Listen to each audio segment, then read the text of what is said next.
What preparations have you made so that a bout with illness doesn't take you down?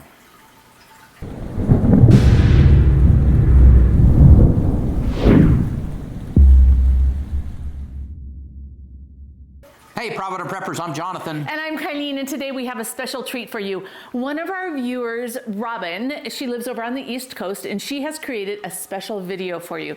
She has prepared these emergency illness kits, one for herself and one that she can take to a neighbor or a friend or somebody who needs a little bit of help.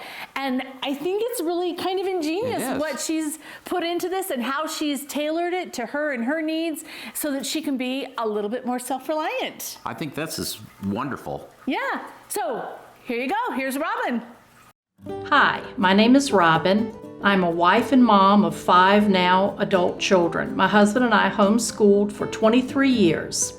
We live on the East Coast where we experience snowstorms, tornadoes, hurricanes, ice storms, and from time to time lose electricity because of these events. It was easy for us to get into preparedness. We started maybe 10 years ago. Well, the last couple of years made me think about myself and how I'm home alone a lot. My husband would be at work for probably 10 hours a day, and I wouldn't want my children to have to come over to take care of me. I don't want to share my germs. So I created an emergency illness kit for myself. This box I keep in my bedroom closet. I actually have 2. So I'll show you what's in the kit.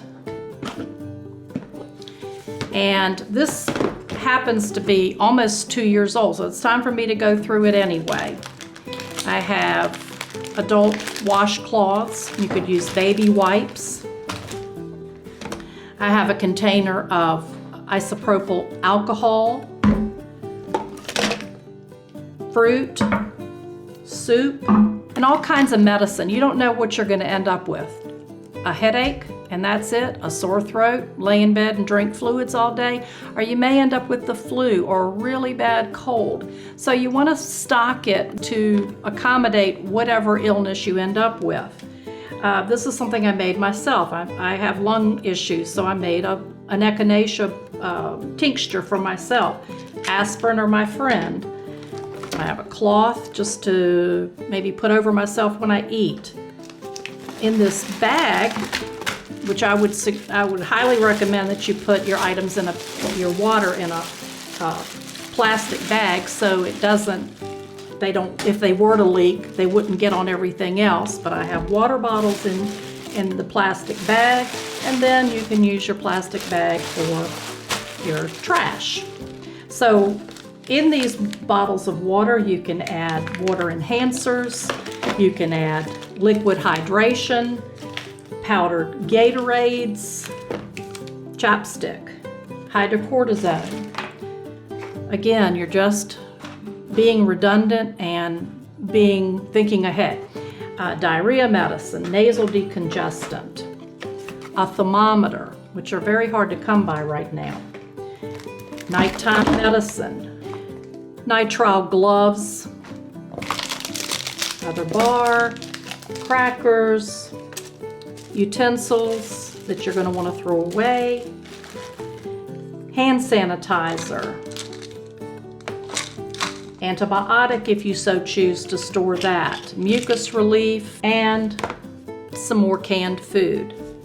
So thank you, Jonathan and Kylene, for allowing me to share this emergency illness box. I hope you all can benefit from it.